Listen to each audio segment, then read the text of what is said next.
Do you love going to Broadway shows, but can't go now because Broadway's closed? Join tour guide Tim and Belasco too as they bring Broadway history to you. Grab your Broadway passport for what's in store on your virtual Broadway tour.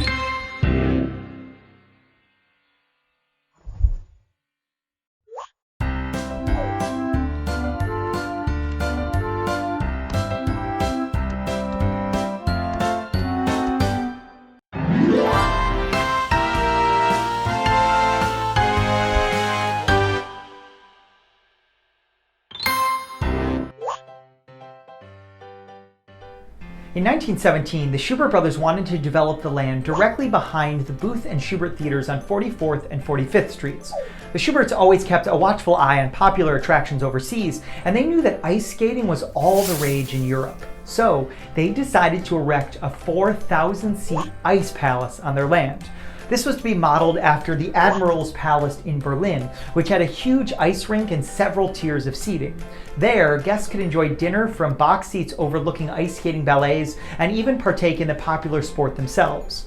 The Shuberts eventually got cold feet, pun intended, you're welcome, and scrapped the plans just before construction began. Instead, they decided to erect 2 more theaters, and for the first time, they had a new architect in their back pocket who would go on to design every one of their theaters over the next decade. For just 1 second, imagine how different 44th Street would be today if we could grab some dinner and go ice skating before catching a show next door. A kid can dream. The Broadhurst and the Schoenfeld, then the Plymouth, were built by one architect who ended up designing over 30 Broadway theaters, 13 of which are still operating in Times Square today. He's virtually unknown, yet he is believed to have more landmark buildings still standing in New York City than any other architect. His name? Herbert J. Krapp. Yes, you heard me correctly. At 17, Krapp's life changed when he took an apprenticeship with the famed architecture firm of Henry Hertz and Hugh Tallant. These 2 architects were at the forefront of Broadway theater design, having designed the Lyceum and the New Amsterdam, among others. When Hertz and Tallant dissolved their partnership in 1911, Krapp became an assistant to Hertz and managed all of his projects. It was in this capacity that Krapp first met another set of men who would forever alter the course of his life: the Shubert brothers. When Hertz was commissioned to design the Booth and Shubert theaters in 1912, it was rumored that he was battling a morphine addiction. To compensate for Hertz's addiction, Krapp took over the project and the Shubert brothers took notice. It was a match made in heaven. At Broadway Up Close, we focus on each theater as a separate entity with its own personality, quirks, architectural style, and varied history. Each theater is unique and one of a kind, with 2 exceptions: the Broadhurst and the Schoenfeld. With the scuttling of the Ice Palace, construction began behind schedule, so the Shuberts needed those 2 theaters to be completed quickly. Krapp, feeling the heat from the notoriously volatile brothers, made the quick decision to design one theater and then build that theater twice. With one facade facing 44th Street and the other fronting on 45th, he felt no one would ever notice that the theaters were mere images of each other. And indeed, he was right. With concurrent construction schedules, they both rose from the ashes at almost the exact same time, officially opening within 2 weeks of each other. If you look at the original architectural sketch, you can see that the 2 theaters are connected at the back by a secret alleyway that's still there over 100 years later. With such easy access between the 2 theaters, it's not uncommon for the cast of one theater to peek in next door. I'm sure it was a shock when the 2006 A Chorus Line revival looked into the wings and saw some Frenchmen covered in dirt with the Les Mis revival peeking in. Theater on 44th Street was named for manager and playwright George Broadhurst, and the marquee bulbs have retained the original name ever since. With a seating capacity of just over 1,000 and a prime location in the middle of the theater district, the Broadhurst has been a very popular, financially lucrative theater and is rarely empty. With long-running shows such as Cabaret, Grease, and Godspell having taken up residence behind Mr. Krapp's bricks, it's easy to overlook my favorite show that played the theater: George Broadhurst's 1921 adaptation of Tarzan of the Apes. The production featured 15 actors performing alongside live lions and monkeys, and the New York Times noted that the entire production had the lavish hippodrome touch, the hippodrome being known for its lavish, over-the-top shows. The production ran for only 14 performances and quickly closed. I wonder if the lions had anything to do with it. So, the next time you see a show at the Broadhurst, currently Jagged Little Pill, see if you can imagine lions and monkeys stalking around that exact same stage. Hello!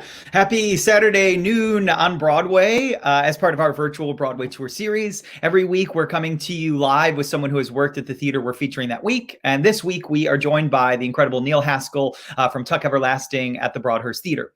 For those that aren't familiar with me or Broadway Up Close, my name is Tim Dolan. I'm an actor and the owner of Broadway Up Close walking tours in New York City. For the last 10 years, since 2010, we've hit the sidewalks of Times Square, unearthing secrets, fun facts, history, ghost stories, all the things you didn't know that you really want to know about the 41 Broadway theaters in New York City. I have an entire team that I call my green team that are all actors and stage managers that are the windows in your eyes to the world of our insane theatrical lives, especially now during a global pandemic and a Broadway shutdown.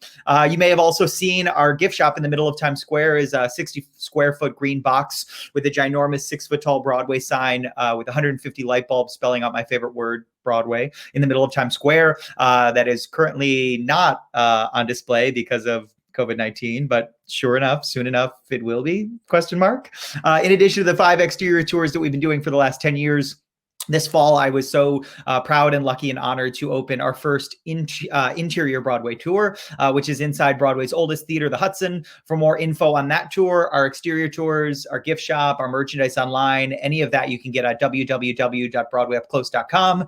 You shouldn't do that right now. You should do that at the end of this when we're done hanging out with Neil. And then you can go and buy things and look at pictures of my life. You're welcome. When this all happened, March 12th, 2020, Red Thursday is what the tour guide community calls it, when everything shut down, Broadway closes. I think when it initially happened, I never thought we'd be here in the middle of September, virtually bringing content here because we're not allowed to be face-to-face without masks. But here we are 6 months later. I think it's still going to be at least another 6 months. Dr. Fauci's trying to ruin all of our lives by putting out doomsday comments about live theater, but I don't know. Who knows? In the meantime, here we are. Virtual Broadway Tour. I thought we'll bring one theater every week. There's 41 Broadway theaters, 41 weeks. We're going to be here till March of 2021 because I'm insane. And I thought, I love a good 41 week long project. Sure. So here we are, week 13. For those who have followed us for all 13 weeks, I love you. For those who haven't, welcome. And I love you a little less, but we'll soon love you more, I guess. This week was the Broadhurst Theater on 44th Street. I hope you've enjoyed all the history, fun facts this week from the theater. For today, how's it going to work? For today's series, we'll learn all about Neil's theatrical journey, his time working at the Broadhurst in Tuck Everlasting. He's also been in 37 million other shows, so we'll also talk about that. You may have heard of this tiny little thing called Hamilton that he was mildly involved in. So we'll talk about all of that. If you have any questions for him or me along the way, drop it in the comments. I'm pretty good about keeping an eye on those, so we'll ask your questions live. Some of you dropped some hilarious questions on Instagram last night, so we'll ask those as well. If you haven't already, comments, let us know. Give me a little wave and a hello where you're watching from, because Facebook doesn't tell me that. And without further ado, join me in welcoming Broadway's Neil Haskell. Yo. What up? How you doing, bud? How are you? Hey, happy Saturday Noon on Broadway. How's your life? It's good. It's not noon. It's 9 a.m. here in Los Angeles. How did I know that this was going to be the first thing you were going to be like, wow, New Yorkers, it's not noon here. Sure, 9 a.m. We love you so much. Thank you. Good morning. And have you had your coffee yet? Nailed it. I don't drink coffee, so I don't know. I just know that that's a thing people do. How's LA? It's been really good. It's a little smoky right now. I'm looking out my window. It's interesting. Like yesterday, it just smelled like a campfire, which is kind of crazy. Really? Because of all the wildfires and everything? Yeah. I haven't seen any, but it's just like hazy right now, which is kind of a bummer. I hope that gets figured out. But yeah, it's, I mean, the city itself, I mean, it's interesting. It's cool. I like it. I'm enjoying my time. I went to the beach yesterday, so rub it in. Yeah, it's an interesting time to be alive. So I can only imagine places that, especially places you've lived before, it's got to be weird to experience them in this different weird time. I'm sure is crazy. Yeah. Okay, so for those people who don't know you, will you tell us where you're from, where you grew up, maybe when you were first exposed to like theater or dance or art or singing, what your gateway drug was to the theater bug, and then like early life things that get us all the way to like New York City, first audition, first Broadway show, 20 minutes after you got here. Oh gosh. Okay. All right. So I was born in Buffalo, New York. I grew up dancing at 2 different dance studios there. One was like a competition dance studio, and another one was like a strictly ballet studio. Sure. And then I danced all through middle school and high school. I ended up going to college at Point Park University. And before that, I had actually not seen my first Broadway show until I was 16. When I went to, it was Thoroughly Modern Millie. Come on, Marriott Marquis. Yeah. That's a perfect one to see first. I know, it was very cool. And then the very next night, I saw Moving Out at the Richard Rodgers, which was super cool. And I sat in the 4th row, right on the aisle on the side. And that was the show that I was like, oh, I want to do that. And then I saw, actually one of my dance teachers was up on the stage in the show. And I was like, oh, you can, Tiger Martina. Sure. Yeah. And I was like, oh, you can do this as like a career. This is awesome. I want to do that.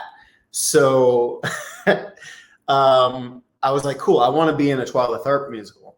And then I ended up leaving college after my freshman year of college because I booked a Twyla Tharp Broadway show called The Times the Art Agent.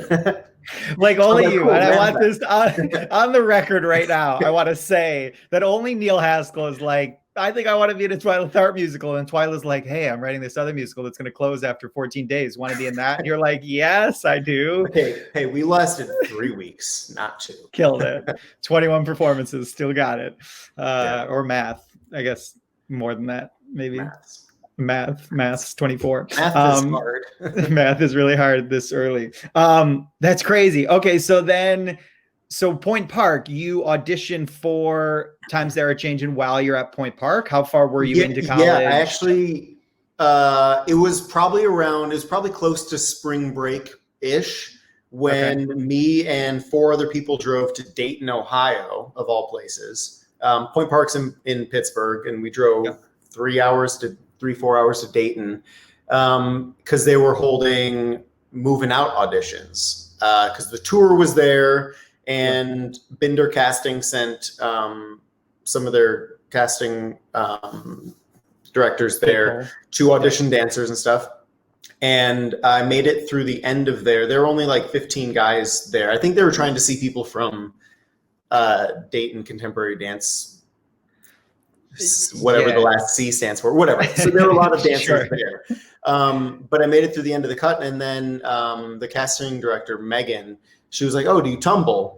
And I was like, yeah, of course. And she was like, of course, that's weird. And I was like, no, of course. And so she was like, cool, I want you to audition for this other show that Twyla is doing in New York. I think you'd be great for it. And so they had set up an audition 2-3 weeks later.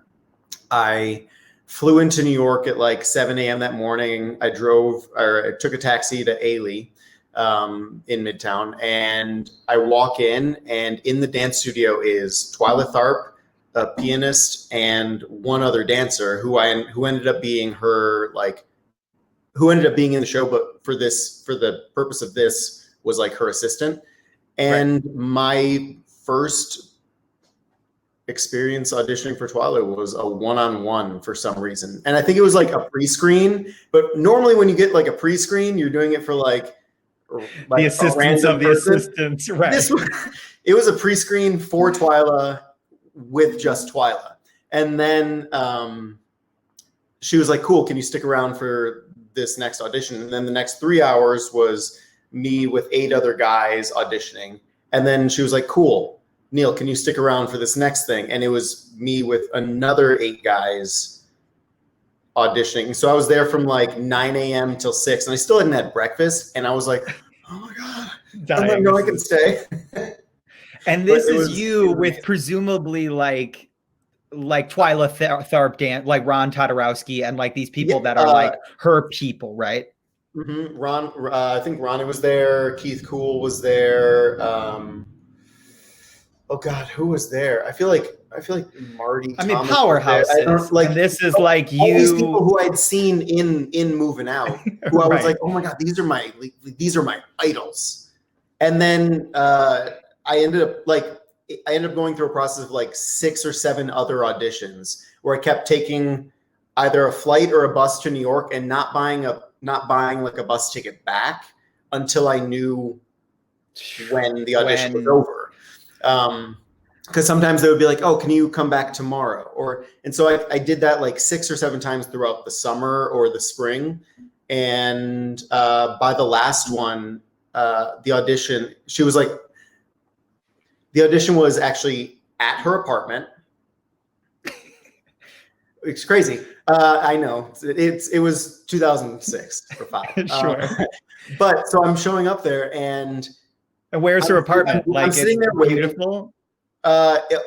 Stunning. Sure. But there's a dance studio in her apartment, and there were obviously 6 other people there. And she comes up to me. She's like, obviously, so you know by now this isn't an audition. We're just pre-pro. We're doing pre-pro for like what our warm-up's going to be. So it was like me and John Celia and I think Lisa Gaida and Jason McDowell and all these people who were just like, I'm like, oh my God. And so we're just like dancing around Twyla's apartment, creating like a warm-up for the show that I'm still not a part of yet. Yeah, I was like, wait, so there's no contract been offered yet? I mean, you're like, so booked? Again, this is 2006, and I'm just a college kid. So I'm like, yeah, let's do it. And then after that, she has me and I think one other person stick around, and she like kind of puts me through the ringer. She's like, okay, hold a handstand for a minute. I'm like, okay. She's like, do a front aerial. And I'm like, oh God, I've never done that. And I was like, okay. She's like, do a right aerial, do a left aerial. And then she just like thinks of all these things. And I was like, okay. And half these things I had never done, but I was like, I could do it. Probably. Oh my gosh. And so I did. And then like a week or 2 later, I find out that Carrie Tedder, who was at Michigan, got the job as like the swing for the show. And I was like, oh, what a bummer. Like, he's my age. That stinks. Like, I was so close. And then like maybe 4 days later, I get a call on a Monday from somebody at Binder saying, hey, so Twyla needs you in the show. Can you be in New York City tomorrow? And I was like, I need to call my parents. And then I was crazy. They were like, you be here tomorrow, Tuesday. And I was like, can we do Wednesday? I have to pack.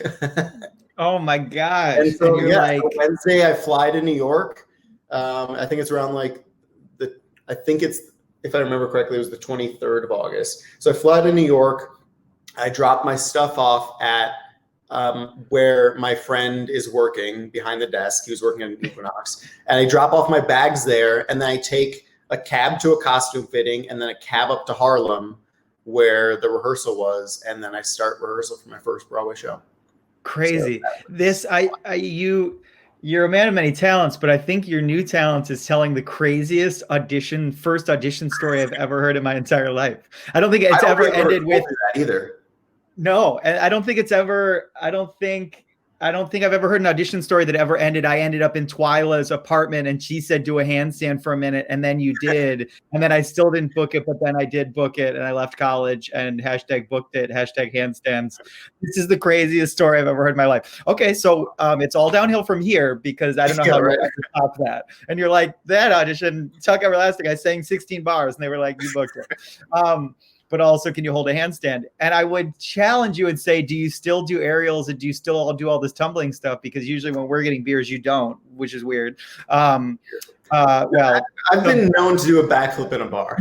Most times you don't. But on your Instagram or Insta story or Reels or whatever, just yesterday you're like on a beach mid wildfire, like doing crazy things. So you still can do it. You still got it. Your body still is like, still got it.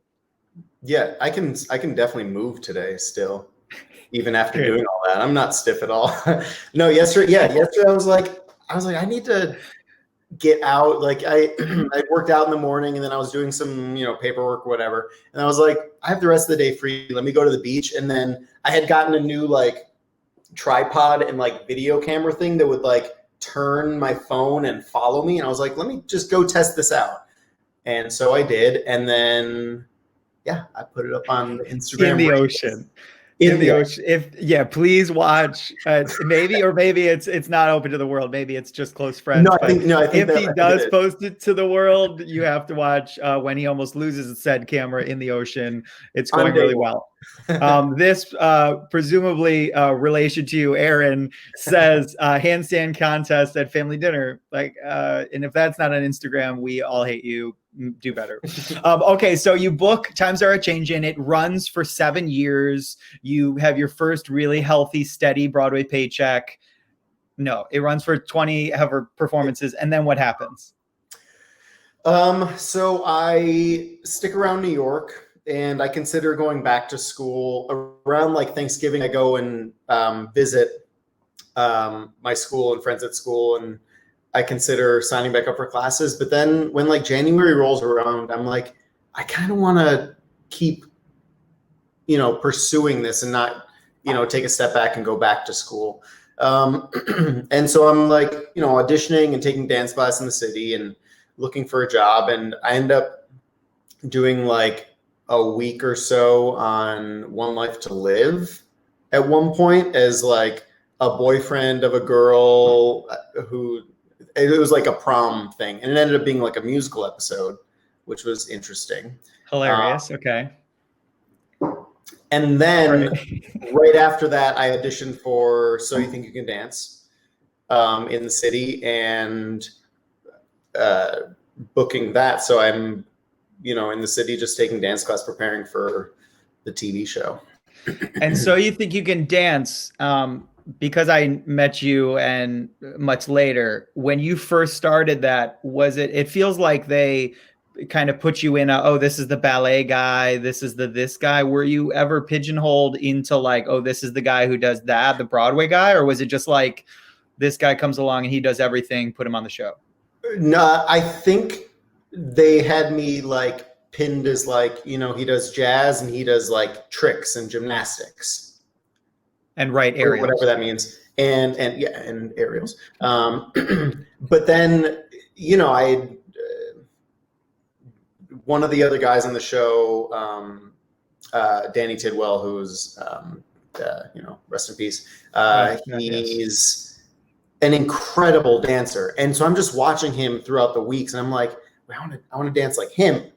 That's what I want to dance like. So like, I just start like emulating his style, which is very interesting because we're, in a competition. But to me, I was like, no, let me just like learn from him. And after a couple of weeks, he definitely takes notice that I'm just like watching him dance and like trying to like, and he like kind of takes me under his wing and like teaches me and I love that. Helps me learn, movement and more texture and like just have more like freedom in my movement. So like, as we're competing with each other, he's like also like teaching me and guiding me and like giving me tips and stuff. And like there's one good moment when I had done this one trick in all of my solos. It was called like a 540 where you like, it's like a double fan kick and then you land on the second leg. So it looks kind of like martial artsy.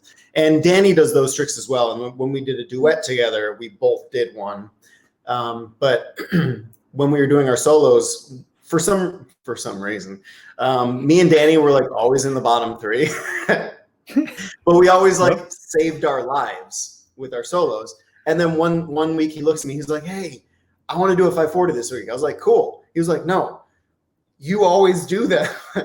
I want to do it in mine. Can you not do it this week? And I was like, oh, okay. I mean, we could both do it, but yeah, no, you can do it this week. So I just did like some other tricks. And crazy that week. It's crazy because it's almost as if when you don't go through college, you're like, so you think you can dance and doing Broadway shows and handstands in Twyla's living room, things I never thought I'd say. That is, in a way, does it feel like that's your college education, is like on the job 8 times a week, once a week on TV? Yes. I mean, my year at college, I took so much from that. Like some of my professors there, I'm still in touch with, and I still look up to, and I still reach out to. But training wise, like outside of dance, you know, in the city, you have the best voice teachers in New York and the best acting teachers and everything. So I've sort of like taken bits and pieces from different schools and all different teachers and all these things, and just honed what works best for me. And I've just used the last, I don't know, 13, 14 years of just like picking how I want to learn and who I want to learn from, and just sort of mushing it all together and trying to make sense of it. And if I don't know if I don't know how to do something and I have an audition coming up that needs that, I'll figure it out. And if I didn't figure it out in time, I'm not going to make that mistake again. You know what I mean? Like you have to like sort of fend for yourself and scrape and do all that stuff when you don't go to like a theater conservatory and stuff and learn all these things beforehand. But I think it only made me like hungrier to do all these things, because I'm doing it fully by choice, and I'm fully paying New York City prices for all these teachers. It's like you have to get the most out of all of it. So it's smart. And I think the thing that has been the best about watching you kind of navigate all of this with the success you've had is that you still work so hard. And it's, you know, the industry, I think the thing about these conversations that I love is you get a little window into someone's life and their auditions and hopefully their past life, but, you know, pre-New York, and then like, you know, navigating 8 shows a week. But I think the biggest thing, especially watching you, is you're so successful, but it never really stops. There's always a drive to like set up a camera in the ocean and do an aerial in the middle of a wildfire. They're not always the best decisions, but it's really interesting to watch you kind of navigate it. And so I hope that anyone who's listening, especially I know there's a couple of people listening that are performers themselves, it's really kind of inspiring to see you kind of just continue to dig in, every show, every milestone, every year. It's exciting to watch. And that's about as much as I'm going to say complimentary about you. Otherwise I hate you. You're awful. Okay. So we have some questions. Okay. So here, this is going to launch. Caitlin is the perfect question that's going to launch into the 37 Broadway shows you've done. So she says, so you think you can dance in King George, #dreams. You are a legend. How has So You Think You Can Dance influenced your Broadway career, or vice versa?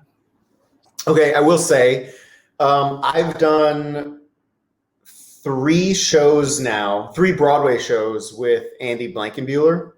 We've heard of him. Mildly familiar with Tony Award winner Andy Blankenbuehler. So I did 9 to 5, Bring It On, and Hamilton with him.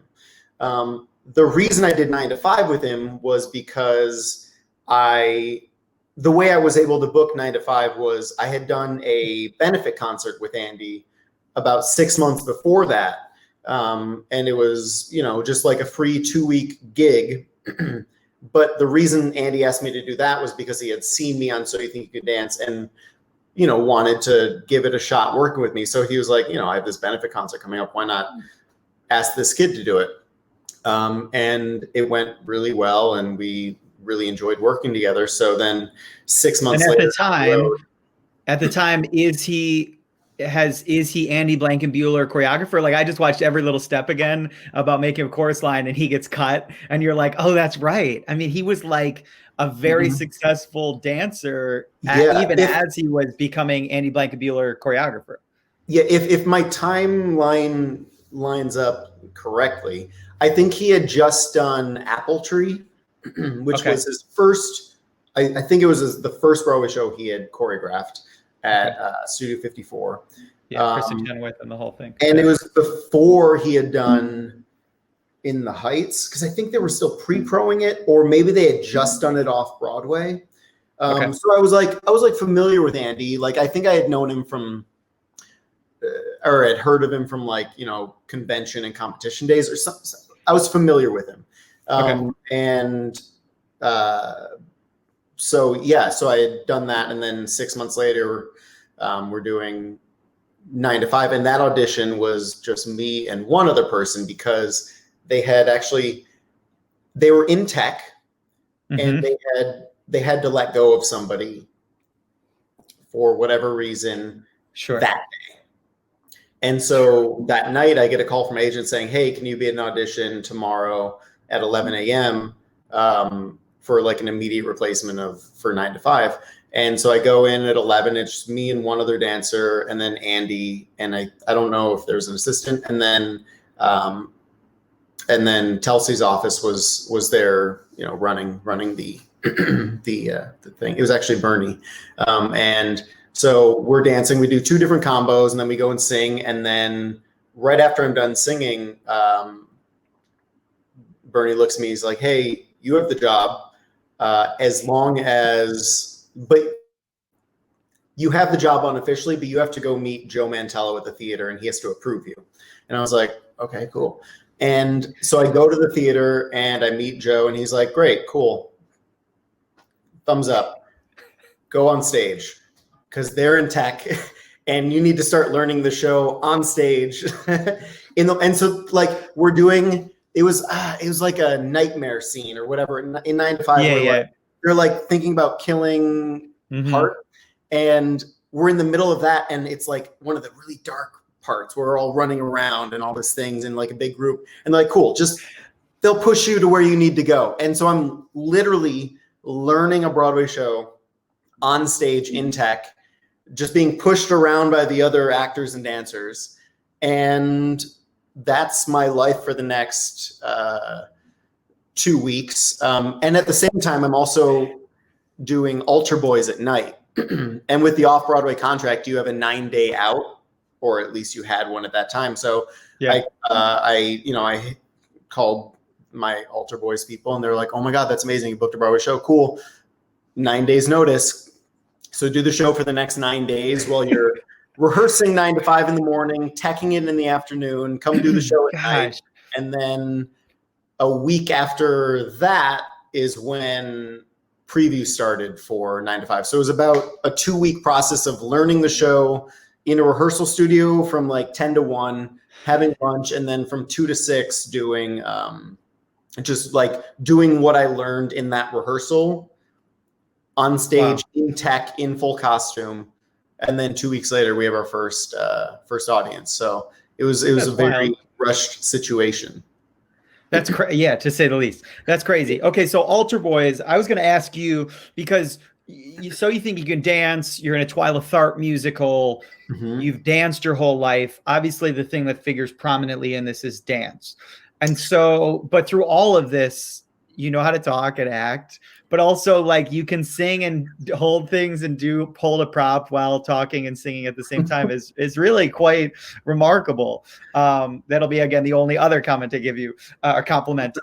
So Altar Boys, had you always sung before? I mean, Altar Boys is a show I'm mildly familiar with. And Angela Bayer says, Tim, I know you have a special love for Altar Boys, the musical. Let's just, okay. And I saw an Altar Boys credit when I was reading about Neil. Is that where you two first met? It isn't actually where we met. I had seen you. But we did share a stage. We were there both, for the final, when they brought back all the guys together for the final. We did share the stage, even though I still didn't know him. No, we didn't meet till years later. And I was like, oh yeah, it turns out we've done the same show with all the same exact people, just not at the same time. You were doing other fancy shows when I came in. But so then you transition into like singing, Altar Boys is by no means an easy show to sing and perform because there's only 5 of you doing everything. And so was that an easy transition? Had you sung before that? Talk to me about all of that.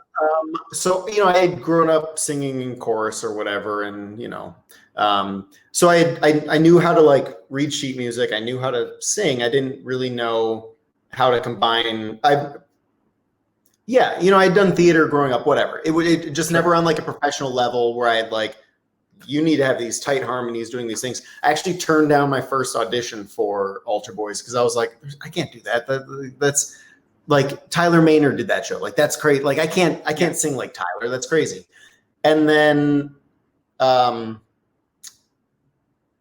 one of my friends was like, dude, you just go. Like, what's it gonna hurt? And so I ended up like rescheduling that audition and going, and it went well. But it was just crazy because like I didn't think it was possible to do. Right. But it happened. I don't know. Like it just, again, it was one of those things where I was like, let me grab from my grab bag of like piecemealed training and be like, okay, yes. Oh, okay, Neil, you do know how to do this. You just need to like have the confidence and like, here you go. It was, that was like a super, super fun experience. I did Altar Boys for, I think, a year, if not a week or two less than a year. Yeah. And it was amazing. You're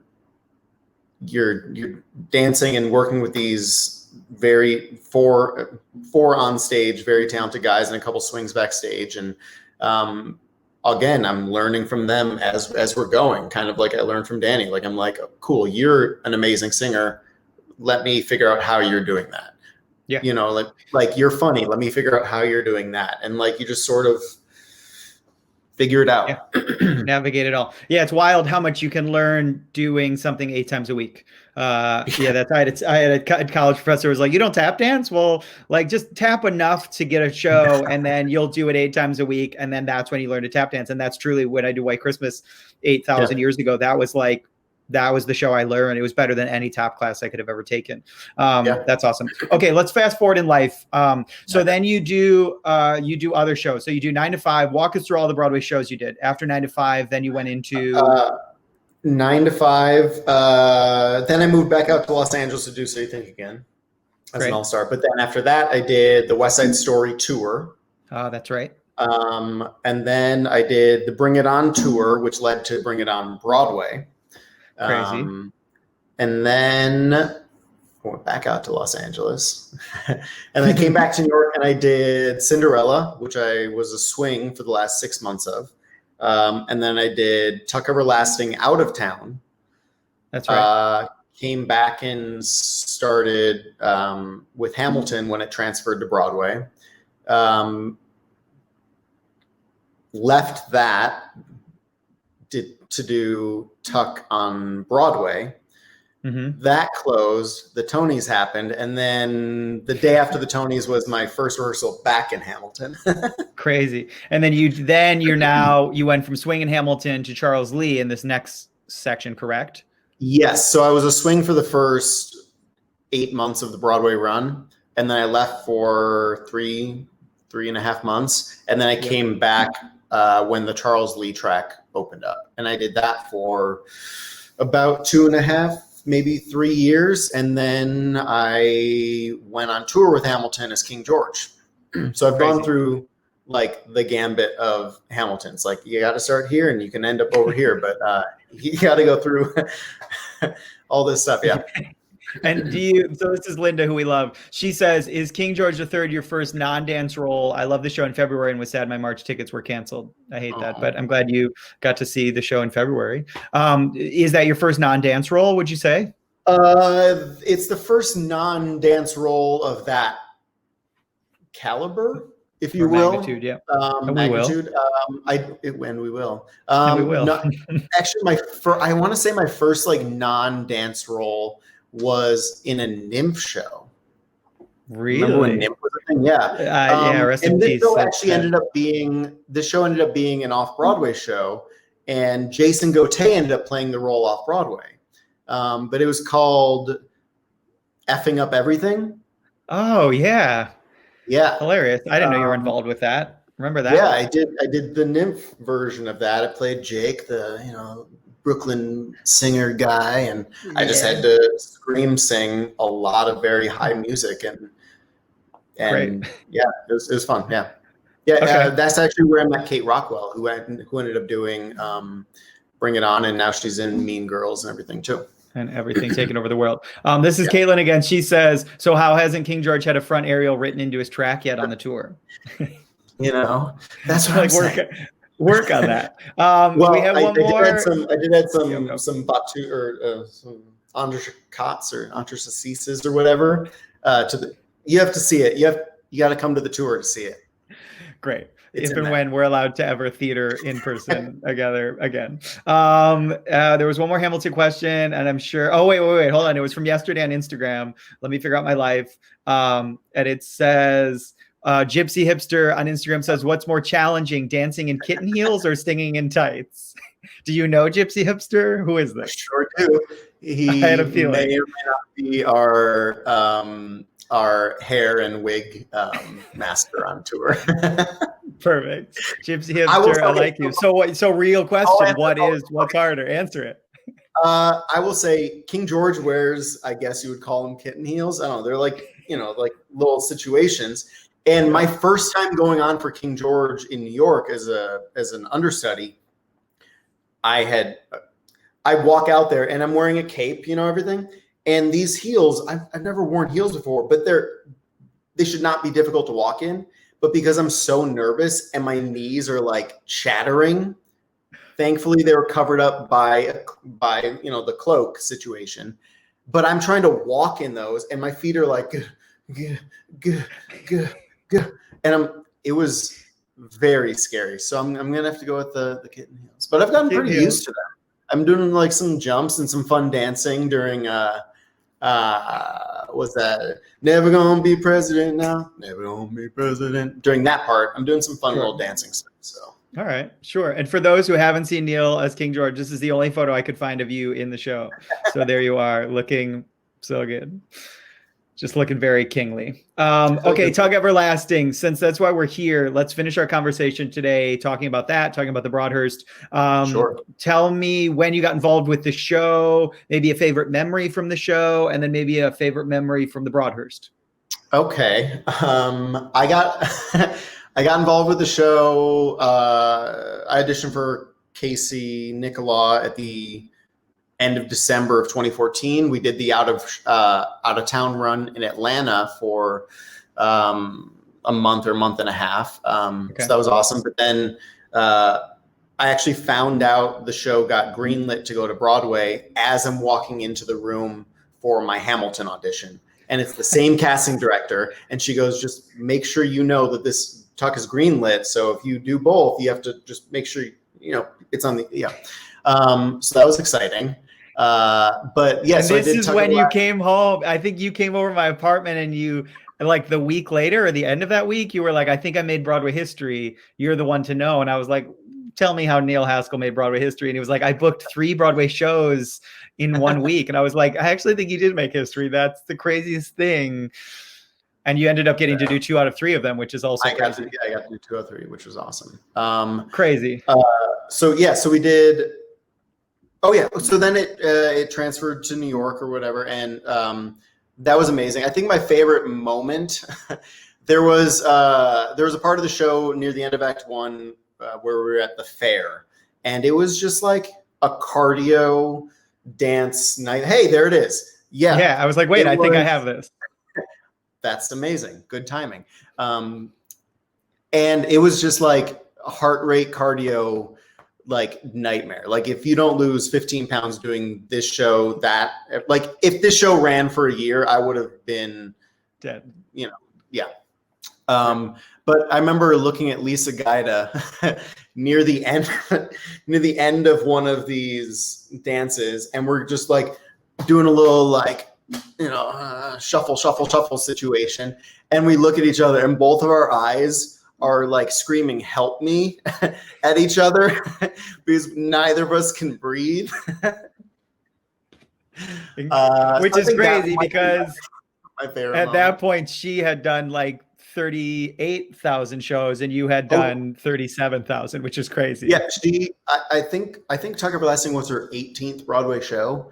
She's amazing. Actually, she was in my first Broadway show too. She was in Tuck Everlasting, or excuse me, she was in Times They Are Changing. Times They Are Changing. Crazy. Yeah.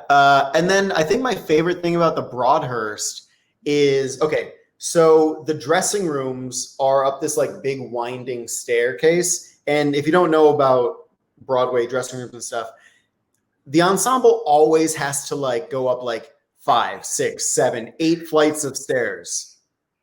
It's crazy. It's wild. But the Broadhurst, because of these winding stairs, so the guys are up on like the 6th or 7th floor. All of our costumes, or some of our costumes are up there, but the costume department like isn't going to lug all those things up the stairs. The Broadhurst has this incredible like rope pulley costume situation that like that. Yes. Okay, that's actually it. And so that it goes up and down the stairs. So the costume department will just like hook things on and then like drop it like it's like a bucket going into a well. And it just goes all the way from the 6th floor all the way down to the basement floor where they do all the costumes and everything. It's like an incredible, like genius, like transport innovative. System. Like, I don't know, like maybe they use that in whatever year the Broadhurst was open, like, or maybe it was just discovered by these amazing Tuck Everlasting dressers, but it's a pretty genius situation.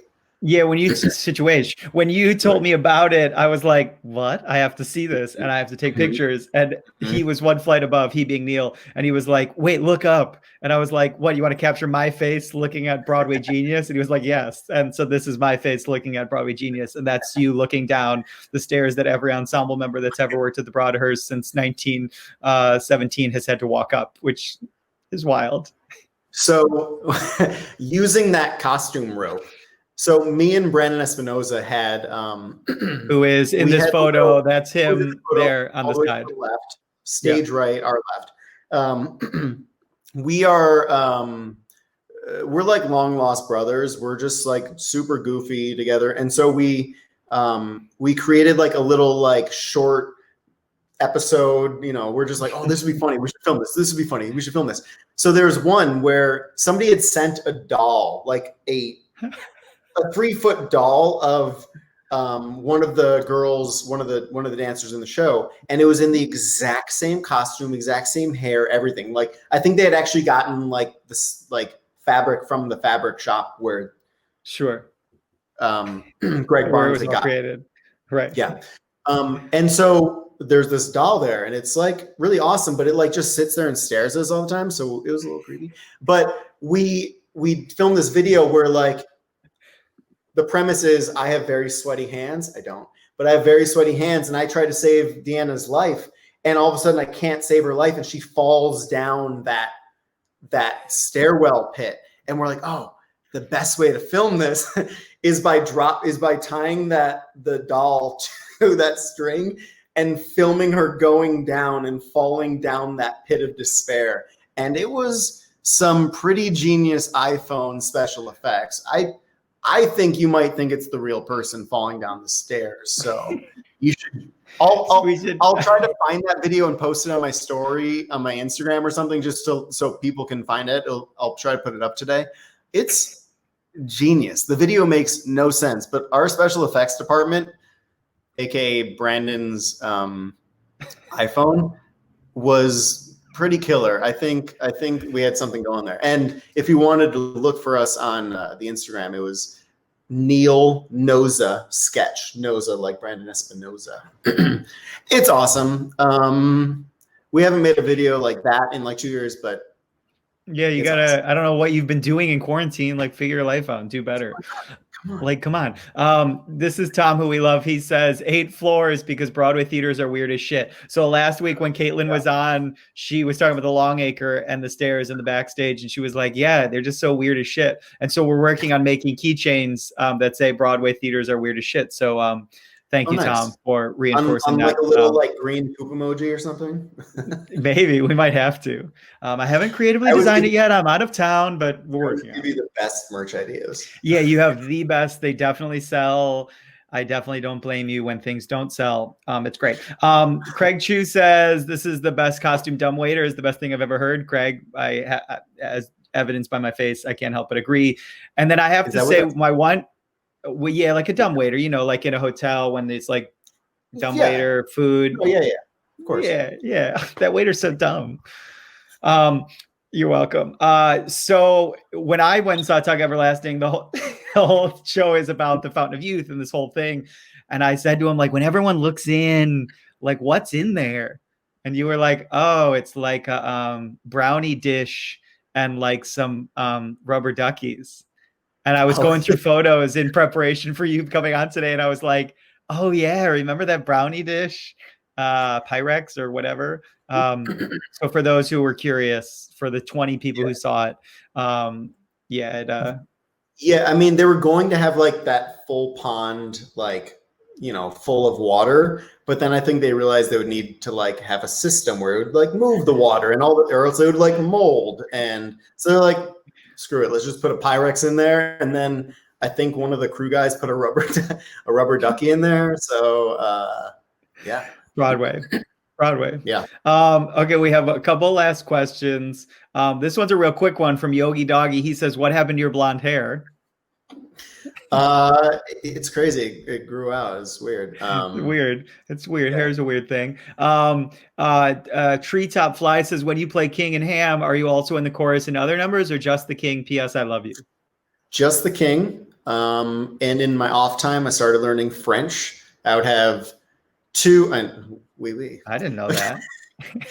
I'm not very good at it. I can like read it sort of now. I can't speak it for anything, but the King, you're on stage for, I think Rory O'Malley clocked it as like 13 or 14 minutes a night. So I have a 20-minute break at the beginning of the show about 15 minutes at the beginning of the show until my first entrance, and then a 45-minute break. And then I do my next song, which is only about 45 seconds. And then I have another 45-minute break. And then I come out and do my next song. But then I have big wig change. I get out a wig. And then for the last, from Obedient Servant, I have the honor to be your obedient servant, that part. Sure. The King comes on stage, but dressed in, in like the parchment clothes. So that from the end, but I'm up on like the front balcony area. So you'll never like, I don't even think he's lit. He is in me, as in King George, is lit, but like he lives up there for the last like 4 numbers of the show. Oh, crazy. Is that what they're called? Parchment? Is it supposed to be like the ensemble clothes are parchment? I don't know. They call them the parchments. I didn't know that. Put on your parchments. Yeah. I love that. Okay, we have color. We have a couple really last hard hitting questions. Linda Lee on Instagram, she says, "What's your favorite thing about Tim?" Oh boy. Yeah. Okay, I'll be serious about this one. I actually think you are so wildly driven, and you take every bad experience and find a way to make it amazing, aka COVID-19. You have a tour business where you have to be talking to people. And here we are bringing all this information to even more people than you would even be able to reach on a daily basis. You're doing a 40s piece theater history thing all digitally. Like, you know how to transition, flip the thing and keep moving forward. So that's very impressive. And I think that's something that we can all take from you and put in our piecemeal grab bag of tricks. Because that's amazing.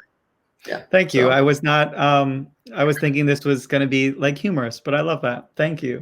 It's a rare, serious moment from Neil Haskell. I'll take it. Yeah, it's been crazy. As I always say, it's like, you know, we still are artists. We still have to do something. I still have a business. So you're like, maybe we're not going to make as much money, but again, I don't think anyone really starts. Well, I didn't start a business just for the money. You know, hopefully that comes and it's great and you can live and eat at nice places. But for the most part, we're doing these things because of the passion and because of connecting with people. And so for me, in doing this series where I looked at my staff and I said, I think I'm going to do this 41 weeks. And they were like, that's insane. You're insane. You're going to put out a video. Yeah. I mean, everyone was like, why are you going to do that? It's March 2021. You're still going to be working on this. And I was like, I know. I just like, I don't know. I got to bring my passion. I don't know. I got to like do stuff. So here we are. I love it. Exactly. Belasco's got to eat somehow. Okay. Last two questions. Really hard hitting. Mila Oliver says, is Erin or Wendy your favorite sister? This is real quick. Man. This is I'm gonna have to go with I'm gonna have to go with the niece is my favorite right now. We have a new niece and her name's Savannah and she's adorable. So and Mila Oliver is Erin. So actually Erin, you are because you asked the question. Nailed it. Sorry, and then here's my favorite question. It was the first question we got on Instagram, really heavy hitting, just right to the meat of everything. I don't know who it is. It's Cindy Lou Who to you. She says, how are you just so dang amazing? I think it's because I have an awesome mom. I think that's great. We'll all have to go on and look up and see Cindy Lou Who and see if it is Cynthia Haskell. I'm not real sure. You're awesome. Thank you for spending a little bit of your early morning with us, giving us some laughs, giving us some inspiration. You're awesome. Thanks for posting aerial videos and making us realize that we are not as talented as you. Keep rubbing it in. If people want to follow you, what's the best way? Is it Instagram? Is it TikTok? Is it Facebook? Where should we go? Instagram. My name is Neil Haskell across the board on all the social things, Twitter and Instagram, and there's a Facebook fan page as well. But I think I'm most active on Instagram. There it is. Yep. There we are. With an I and Haskell with 2 L's. There you go. Still got it. Awesome. Incredible. So go follow him. You won't be disappointed. I promise. And you're awesome. Thank you for following or joining us today. I hope the rest of your Saturday is wonderful. I look forward to us being back in the same city again and all of us being in a theater again. Wouldn't that be something special? Dreams. Hashtag dreams. You're incredible. See you later. Happy Saturday. Peace. Bye. You guys are awesome. Thanks for spending a little bit of your time today. The greatest thing about Neil, like I said, is just kind of watching someone who's really at the top of their game navigate this insane industry. And it's really fun. It's fun, especially because he just never stops working. He's always in dance class. He's always taking acting classes. He's always in class. And you're like, I need to get in class. You're like crushing it and still taking more class and learning and always digging deeper. And so it's really inspiring. So I hope you've got a little taste of that today. As Cynthia Haskell says, thank you, sir, thank you, sir, the fix. He's inspiring and it's cool. And I'm glad we could spend some time with him. Tom says, one question for you, Tim. One of the videos this week mentioned Broadhurst was the original name of the theater. How many of the 41 theaters have their original name? Tom, what a question. That's something I don't know off the top of my head, but I would say probably close to 30, 40, 50%. I don't know. I'll get back to you on that. That's a good question. I'll put something on Instagram. Let me do a little bit of research in my life. Cause I don't know. I've never really thought about it. Lots of the names change, not frequently, but often enough. And so I don't know. I'm going to do some research. Happy Saturday Noon on Broadway. I'm glad you could spend it with me a little bit of time today.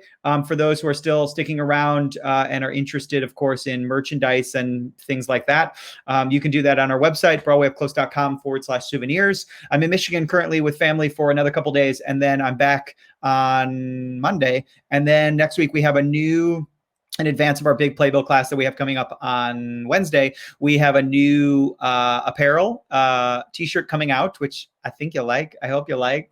I don't know. We'll see Wednesday if you like it.